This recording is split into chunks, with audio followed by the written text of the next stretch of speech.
పెన్షన్లు 1వ తారీఖు ఇంటి వద్దనే పంపిణీ చేయాలి అని మాజీ మంత్రి దేవినేని ఉమా మహేశ్వరరావు అన్నారు. ఆయన మీడియాతో మాట్లాడుతూ ఈసారి కూడా పెన్షన్లు 1వ తేదీన ఇంటి వద్దనే పంపిణీ చేయాలని మరోసారి టీడీపీ నేతలు అన్నారు. సర్ఫ్ సిఇఓ మురళీధర్ రెడ్డి ఎవరైతే ఈ అధికార యంత్రాంగం ఉన్నారో వాళ్ళందరూ కూడా కలిసి ఏదైతే ఏప్రిల్ నెలలో సచివాలయాల దగ్గరికి రప్పించారు. ఎంతోమంది పదుల సంఖ్యలో ఆ రోజు వివిధ పత్రికల్లో మీడియాలో వార్తలు వచ్చాయి. ఎండ వేడికి ఆ రోజున 45 డిగ్రీల సెంటీగ్రేడ్కి వేడిమికి వృద్ధులు నానా బాధలు పడి ఇబ్బందులు పడి మరి సాక్షి ఛానల్లో వాళ్ళ ఛానల్లో అయితే 60 మంది చనిపోయినట్టుగా గత 2 నెలల్లో వార్తలు పుంకానుగా వేశారు. వీటన్నిటికీ కూడా కారణం మీ జగన్నాటకం, మీ దుర్మార్గం, మీ పైచాచికత్వం.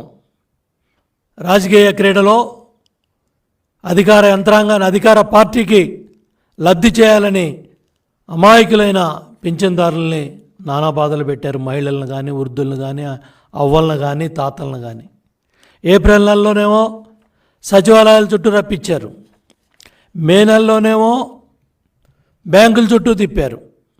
నేను అడుగుతున్నా చీఫ్ సెక్రటరీ జవహర్ రెడ్డిని, సర్ఫ్ సిఇఓ మురళీధర్ రెడ్డిని, ఇంతవరకు ప్రభుత్వ పరంగా ఒక్క స్టేట్మెంట్ బయటకు వచ్చిందా? ఇళ్ళ దగ్గరికి వెళ్ళి ఎంతమందికి ఇచ్చారు?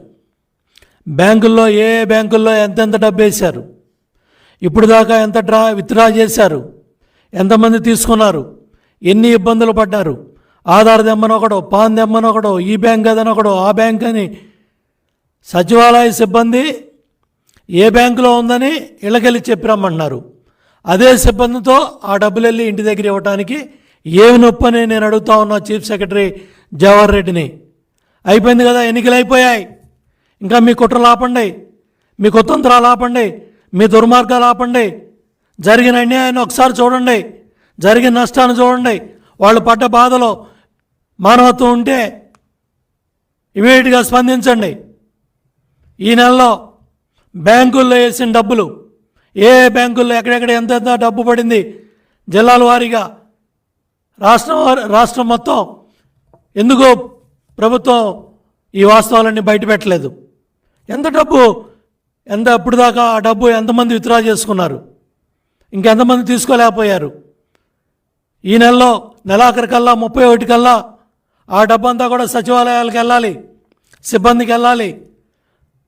లక్షలాది మంది ప్రభుత్వ ఉద్యోగులు ఉన్నారు. వాళ్ళందరితో కూడా బ్రహ్మాండంగా ఎవరైతే కౌంటింగ్ ప్రక్రియలో లేరో వాళ్ళందరినీ కూడా సద్వినియోగం చేసుకొని ప్రతి ఒక్క ఎవరైతే ఉద్యోగస్తులు ఉన్నారో వాళ్ళందరినీ కూడా ఇంటికి పంపిస్తే 45 నుంచి 50 మందికి 1 నుంచి 2 రోజుల్లో ఈ ప్రక్రియ అంతా కూడా పూర్తవుతుంది. పూర్తిగా పింఛన్లన్నీ కూడా ఇంటికెళ్ళి ఇచ్చే అవకాశం ఉంది. ఎన్నికలు అయిపోయాయి కాబట్టి ఎవరికి వాడు బాధ్యత లేకుండా, దీని గురించి మాట్లాడకుండా, ఆ వృద్ధుల గురించి, ఆ పింఛన్దారుల గురించి పట్టించుకోకుండా ఎవరు దుర్మార్గాలకు వాళ్ళు పాల్పడతా ఉంటే చంద్రబాబు నాయుడు గారు ఒక్కసారి తలుపు తట్టండి, ఒక్కసారి మేల్కొల్పండి. మళ్ళీ ఒకసారి వాళ్ళందరూ కూడా చాలా నిర్లక్ష్యంగా వ్యవహరిస్తూ ఉన్నారు. మరొకసారి మేల్కొల్పి ఆ పింఛన్దారులకి ఇంటి దగ్గరే పెన్షన్ వెళ్ళాలి. పంపించమని గట్టిగా ప్రశ్నించండి. కళ్ళు తెరవమని చెప్పండి.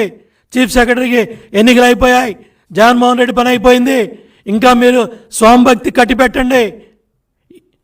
నెలాఖరు కల్లా ప్రతి సచివాలయంకి ఏ సచివాలయ పరిధిలో ఎన్ని పింఛన్లు ఉన్నాయి, ఎంతమంది సిబ్బంది అవసరం అవుతారు, ఎంతమందిని ఈ కార్యక్రమానికి పంపించాలనేది ఇంతవరకు కలెక్టర్లతో చీఫ్ సెక్రటరీ మాట్లాడా? వీడియో కాన్ఫరెన్స్ పెట్టాడా? లేకపోతే సబ్ సిఇఓ బాధ్యత తీసుకున్నాడా? మురళీధర్ రెడ్డి కూడా సిబిఐ ఈడీ కేసుల్లో జగన్మోహన్ రెడ్డితో పాటు ముద్దాయిగా ఉన్నాడు, నిందితుడిగా ఉన్నాడు. కాబట్టి ఆయన కూడా స్వామిభక్తి ప్రకటిస్తా ఎంత దుర్మార్గం చేయాలో అంత దుర్మార్గం చేశాడు. మళ్ళీ ఒకసారి అధికార యంత్రాంగాన్ని చెప్తున్నాం, ఇవన్నీ సమీక్షించబడతాయి. ఇవాళ అమాయకులైన ఎవరైతే పింఛన్దారులు ఆ ఎండవేడికి బలయ్యారో ఆ మరణాలకి బాధ్యత వహించాల్సిన అధికారులు కూడా ఉన్నారు. వాటినన్నింటినీ కూడా సమీక్షిస్తాం. ఎవరైతే తప్పు చేశారో వాళ్ళ మీద కూడా చర్యలు ఉంటాయి. మళ్ళీ చెప్తా ఉన్నాం, ఈ నెలలో కూడా ఇమ్మీడియట్గా వీడియో కాన్ఫరెన్స్ తీసుకుంటారో, కలెక్టర్లతో మాట్లాడతారో, కలెక్టర్లకు ఆదేశాలు ఇస్తారో.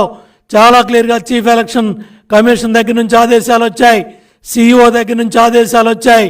అయినప్పటికీ కూడా కావాలని ఎన్నికలు ఉన్నాయి కాబట్టి ఆ ఎన్నికల్లో ప్రభుత్వానికి లబ్ధి చేయాలనే chief secretary Jawahar Reddy, SERP CEO Muralidhar Reddy తీసుకున్న నిర్ణయాల వల్ల అమాయకులైన వాళ్ళు, ఎవరైతే పెద్ద వయసులో ఉన్న అవ్వాతాతలు, ఎవరైతే పాపం ఆ ఎండ దెబ్బకి, ఆ ఎండ వేడికి